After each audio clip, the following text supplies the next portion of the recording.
Subscribe to our YouTube channel and press the bell icon to get the latest updates.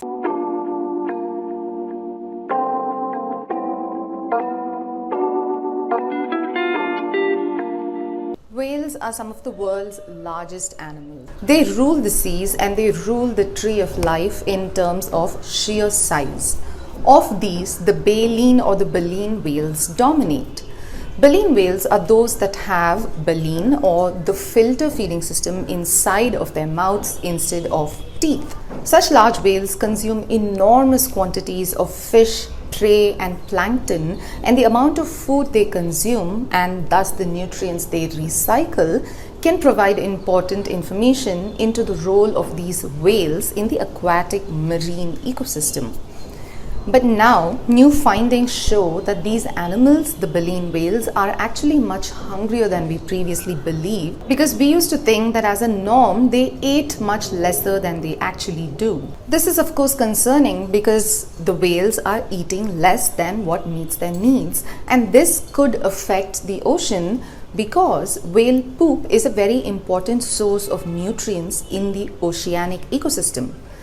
In this video, we'll look at how researchers set about first solving a big mystery, which is quantifying just how much these gigantic creatures eat on a daily basis and what the implications of overhunted, underfed whale population is for the world's oceans and the climate. I'm Sandhya Ramesh and this is Pure Science. Whales and many other sea creatures grow so big, firstly, of course, because of buoyancy in water that slightly dampens the effect of gravity.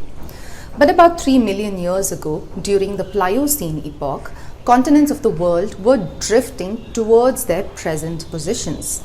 At this time, South America went and attached itself to North America through the Isthmus of Panama, the long, narrow bit of land that connects the two continents and contains the Panama Canal. This had drastic effects on global temperatures because the formation of the isthmus blocked off certain water currents. It cut off warm equatorial oceanic currents, and the Atlantic Ocean then started to cool down because of the Arctic and Antarctic waters.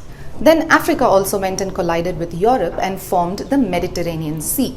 All of this continental activity caused sea level changes and oceanic current changes, and fishes from colder waters started to mix with the ancestors of today's whales along coastlines. These included forage fishes and krill, which even today are the whale's preferred diet. Because the quantity of prey was suddenly abundant, the animals started to consume more and started to get bigger and bigger in size. Baleen whales don't have teeth.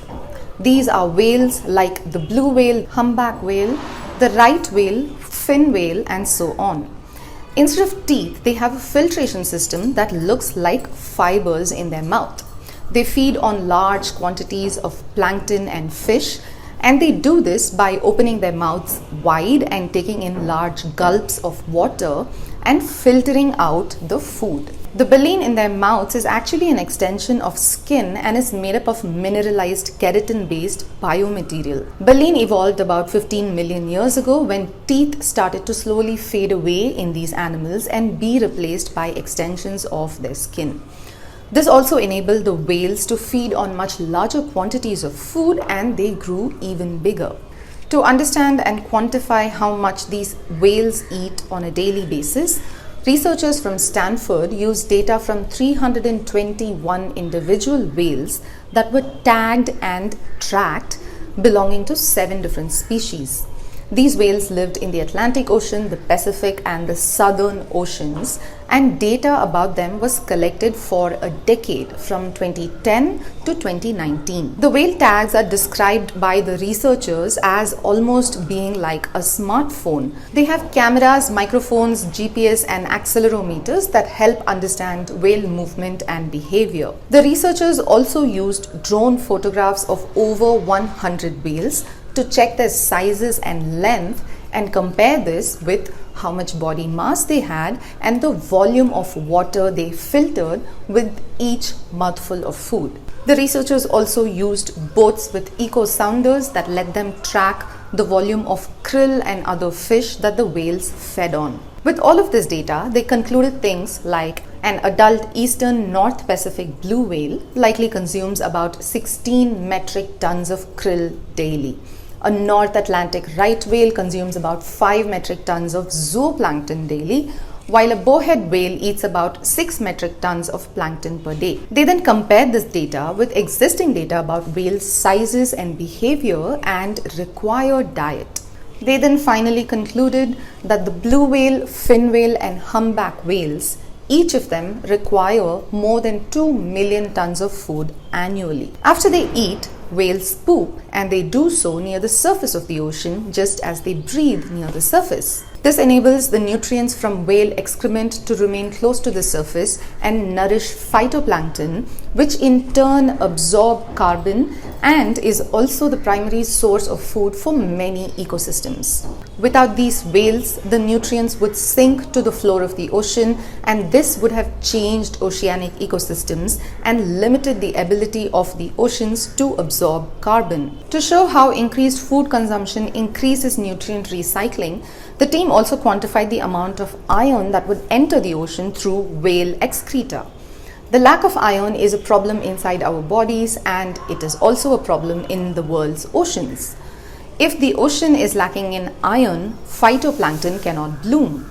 Previous research has already indicated that whale poop contains 10 million times the amount of iron found in the Southern Ocean. So we can go to oceanic fossil data, and that's what the researchers did.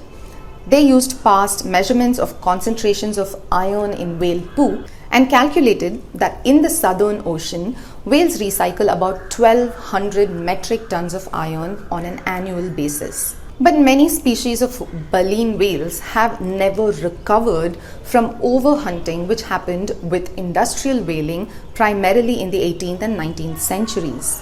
It continued through the 20th century and was finally banned in 1986. Whaling in general has been occurring since about 3000 BCE by coastal communities, but in the 1600s we started to have whaling ships that drastically increased the scale of global whale hunting. By the Second World War, over 50,000 whales were killed annually in the world's oceans, and most populations have never recovered since back to pre-whaling levels. Even today, commercial whaling is not entirely banned all over. Countries like Iceland, Norway, the Faroe Islands, Greenland, Russia, South Korea, Canada, and even the US, all these countries either practice commercial whaling or support it. Whaling is much of a debate because native and aboriginal whalers do so sustainably for subsistence, and the whaling industry today is slowly being replaced by the whale watching tourism industry. But the low number of whales and the reduction in nutrient recycling is extremely concerning, and it indicates that we have not fully understood the crucial roles that whales play in both ecosystem sustenance and climate control. And this is a feedback loop. As the oceans warm, they become more acidic, and this threatens the whales' food sources, so whales eat less. Whales in the Southern Ocean, which is surrounding Antarctica, consumed 430 million metric tons of krill in the early 1900s. This is twice the amount of the entire krill population itself in the Southern Ocean today.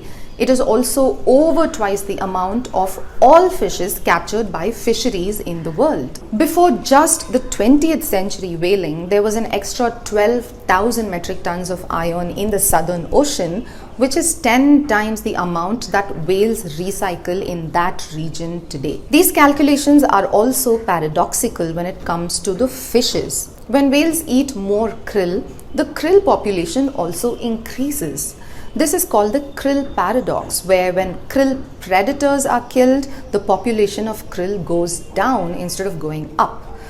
We did not understand why, but we do have an answer for this now. The authors describe whales as mobile krill processing plants. They excrete in areas that lack iron and add fertilizer, which enables more phytoplankton to bloom. Phytoplankton in turn is the primary source of food for krill, and thus this increases krill population.